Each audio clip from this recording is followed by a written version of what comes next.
The story of the American Revolution truly ignites not with muskets on Lexington Green, but with the quiet, determined work of men sitting in candlelit rooms far from any battlefield. By the autumn of 1774, the 13 colonies were no longer simply protesting taxes, they were learning, slowly and painfully, how to act as one people. News of the coercive acts, those laws the Americans quickly renamed the intolerable acts, had raced like wildfire down the coast. Boston's port was shut, its ancient charter gutted, its people threatened with trials 3,000 miles away in a foreign court. To many in Virginia, the Carolinas, even Pennsylvania, the message was unmistakable. What Parliament could do to Massachusetts today, it could do to any colony tomorrow. In Philadelphia, 56 delegates gathered in Carpenter's Hall on September 5. They came from every colony except Georgia, men of wildly different backgrounds, wealthy planters like George Washington and Richard Henry Lee, Boston lawyers like John and Samuel Adams, New York merchants, Carolina rice kings, Connecticut farmers. They did not yet call themselves a national government. They barely knew what to call themselves. Yet for 7 weeks they sat, argued, prayed, and most remarkably listened to one another. The first great question was simple but explosive. Were they there merely to petition the king again? Or were they ready to do something far more serious? Joseph Galloway of Pennsylvania, a conservative who still dreamed of reconciliation, proposed a plan of union, a kind of colonial parliament that would work alongside Westminster. It sounded reasonable on paper, but Patrick Henry rose and delivered one of the most electric speeches of his life. "I am not a Virginian," he declared, "but an American." The room fell silent. The Galloway plan was defeated by a single vote. Instead, the delegates chose a bolder path. They issued a ringing declaration of rights and grievances. It restated the old truth: no taxation without representation, trial by jury in the vicinage, no standing armies in peacetime without consent. But now they spoke with a new voice. They were no longer begging. They were asserting rights that belonged to them as Englishmen and as men. Then came the real muscle, the Continental Association, signed by every delegate. It committed the colonies to a complete economic boycott of British goods. No tea, no cloth, no glass, no manufactured items after December, no exports of American produce to Britain after September 10. Committees of inspection would enforce the agreement in every county and town.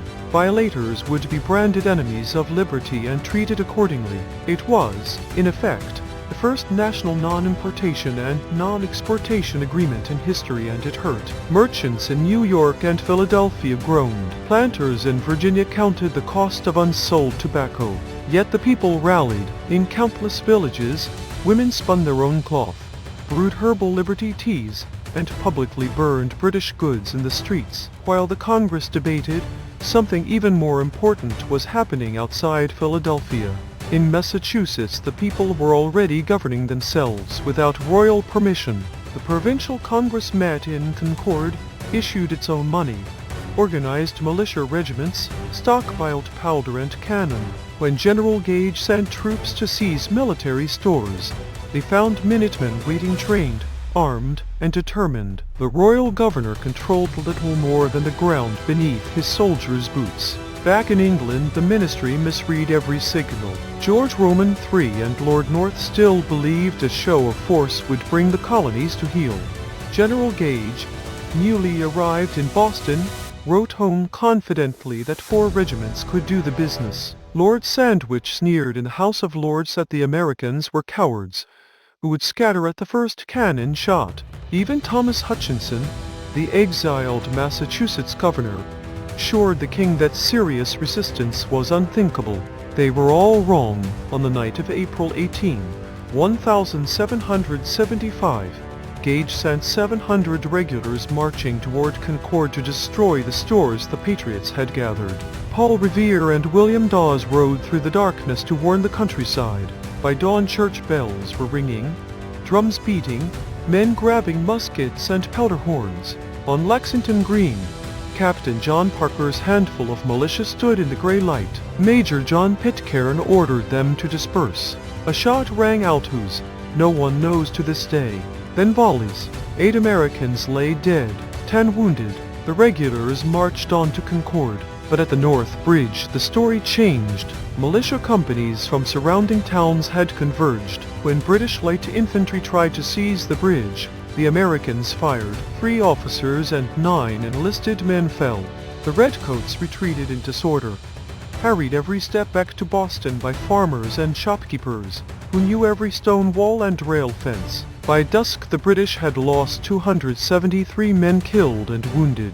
The Americans had lost the myth of British invincibility, shattered in a single day. Word of Lexington and Concord flashed southward on horseback and by swift schooner. In Virginia the House of Burgesses was in session when the news arrived. Patrick Henry rose again. "Gentlemen may cry peace, peace," he thundered, "but there is no peace. The war is actually begun." He ended with the words that would echo down the centuries, "Give me liberty, or give me death." In Philadelphia the Second Continental Congress convened in May. This time the mood was different. The delegates still hoped for reconciliation, but they no longer pretended the crisis could be talked away. They created a Continental Army and appointed George Washington its commander-in-chief. They issued paper money to pay for it. They opened negotiations with foreign powers for powder and arms. Step by reluctant step, they were building the skeleton of a new nation. Meanwhile, the war itself refused to wait. In June, the British tried to break out of Boston. They attacked a fortified position the Americans had thrown up overnight on Breed's Hill, forever remembered, mistakenly, as Bunker Hill. Wave after wave of redcoats charged up the slope into withering fire from farmers, who waited until they could see the whites of their eyes. Twice the British were thrown back with terrible slaughter. On the third assault, American powder ran out.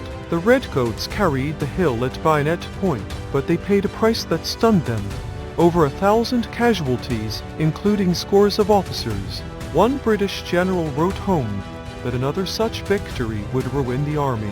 Across the Atlantic the news fell like a thunderclap. Vergennes, the French foreign minister, murmured that 2 more battles like that and England would have no army left in America. In London, even the king's friends began to whisper that the war might not be so easily won after all.